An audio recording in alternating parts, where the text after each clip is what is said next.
Hello à tous, je réponds à la question de madame qui voudrait avoir mon avis sur la double nationalité franco-camerounaise. Qu'il me soit permis de rappeler que le texte qui organise la nationalité au Cameroun est un texte qui date des années 1968. De ce fait, il peut paraître inadapté aux réalités actuelles. En l'occurrence, l'article 31 de cette loi dispose que le Camerounais majeur qui acquiert ou qui conserve la nationalité étrangère perd la nationalité camerounaise. Il faut préciser que la perte n'est pas automatique, car c'est un décret des autorités compétentes qui constate la perte de la nationalité camerounaise. Pour cela, il faudrait notamment regarder les articles 40 de cette même loi.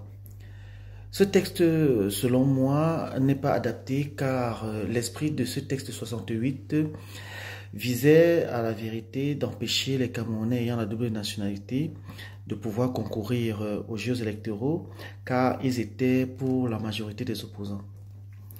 Aujourd'hui, le texte ne se justifie plus car il est un peu rétrograde, désolé du mot.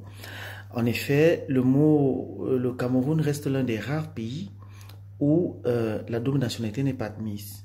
Surtout quand nous savons que la majorité des Camerounais n'ont pas forcément nationalité étrangère du fait de leur volonté, mais par rapport aux exigences du pays d'accueil. Aussi, la double nationalité empêche plusieurs Camerounais de bénéficier de certains privilèges ou prérogatives attribués aux Camerounais, comme celle par exemple d'avoir des engagements politiques, notamment des engagements pour des postes sélectifs.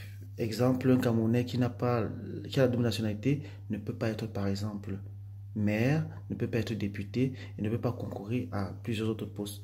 Cela est la même chose en matière économique, où un Camerounais qui a une double nationalité ne peut pas bénéficier de certaines procédures pour avoir une acquisition immobilière ou bien bénéficier d'un terrain, et j'en passe.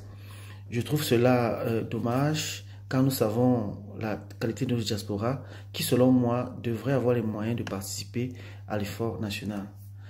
Il faudrait que le texte soit amélioré car la vérité est que c'est le sentiment d'appartenir ou d'appartenance qui doit dominer sur la position de document. À regarder de près, on peut être français et se sentir camerounais ou on peut être camerounais et se sentir français. Ce qui est vrai, c'est que celui qui se sent camerounais doit avoir la possibilité d'avoir ses documents camerounais, surtout s'il a la naissance, s'il est né au Cameroun. Donc voilà mon avis sur la